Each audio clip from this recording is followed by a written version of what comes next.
Salut à tous. Les Observateurs, c'est la première émission entièrement réalisée à partir d'images amateurs. Photos, vidéos, témoignages, tout nous vient de nos observateurs aux quatre coins du monde, mais tout a été vérifié par des journalistes ici, à Paris. Depuis plusieurs mois, les étudiants québécois battent le pavé contre une augmentation des droits de scolarité.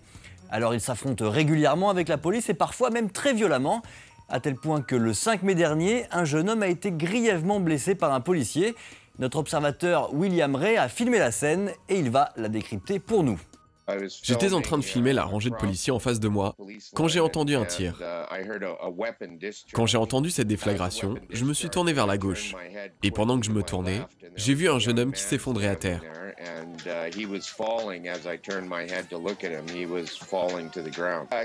J'ai choisi de faire un arrêt sur image dans ma vidéo pour montrer qu'à ce moment précis, on voit bien que deux policiers font équipe.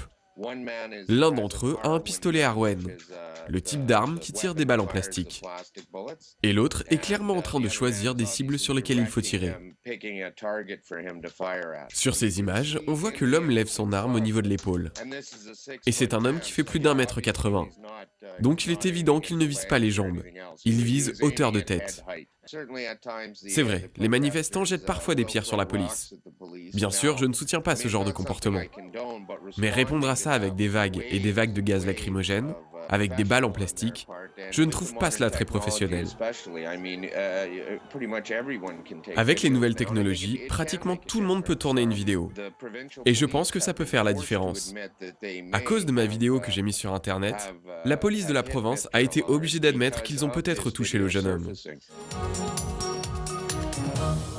En Thaïlande, tenir des propos offensants contre la monarchie est un crime sévèrement puni. Un vieil homme du nom de Ampun Tagnopakul avait été ainsi condamné à 20 ans de prison pour avoir envoyé des textos, des SMS, jugés insultants pour la reine. Comme cet homme était âgé et atteint d'un cancer, sa détention lui a été fatale et son cas a déclenché un mouvement de protestation contre cette loi extrêmement sévère de lèse-majesté. C'est Arnon à Bangkok qui va nous raconter l'hommage rendu à celui qu'on avait surnommé Oncle SMS. Des militants des chemises rouges ont organisé 3 jours de funérailles en l'honneur d'Ampon. Et le premier jour, la cérémonie s'est déroulée devant le tribunal où il devait être jugé en appel. Je me suis rendu à ces funérailles pour prendre des photos. Ça ressemblait à une cérémonie bouddhiste normale, sauf que c'était en face du tribunal. J'y suis allé parce que je considère que le procès d'Oncle SMS n'a pas été juste. On n'est pas sûr que le vieil homme avait envoyé ces messages. Il a d'ailleurs dit qu'il ne savait même pas envoyer un texto. Et même si Ampon a bien envoyé ses SMS, je pense qu'on ne devrait pas aller en prison pour quelque chose que l'on a dit. On a le droit d'avoir une opinion sur la monarchie, ce n'est pas un crime, c'est ce qu'on appelle la liberté d'expression. On passe maintenant à notre best-of de la semaine, les meilleures images amateurs repérées ou envoyées par nos observateurs. On part d'abord pour Charlotte, en Caroline du Nord, avec Michael Guerrero, un activiste du mouvement Occupy. Il nous raconte que lui et ses collègues, qui militent contre les abus de la finance, avaient été moins actifs cet hiver. Mais avec les beaux jours, ils reprennent du poil de la bête et ils ont notamment prévu une série de manifestations pour troubler les assemblées d'actionnaires des grandes banques. Ici, c'est devant Bank of America, une banque impliquée dans la crise des saisies immobilières. Leur message est toujours le même. Ne pensez pas qu'au bonus de vos dirigeants, pensez aussi aux simples citoyens américains. On continue avec le mouvement Occupy, mais cette fois en Russie, avec notre observateur Pavel Lobanov. Car à Moscou, des activistes avaient lancé Occupy Abay, du nom de la place sur laquelle ils avaient installé leur campement.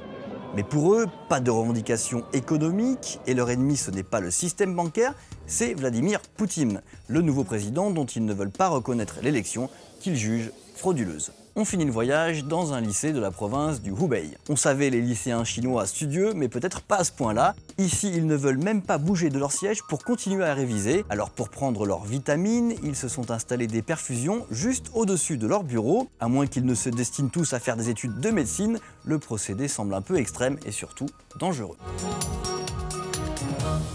Voilà, c'est fini pour cette semaine, mais ça continue bien sûr sur Twitter, sur Facebook et sur notre site internet. Car je vous le rappelle, cette émission, c'est vous qui la faites.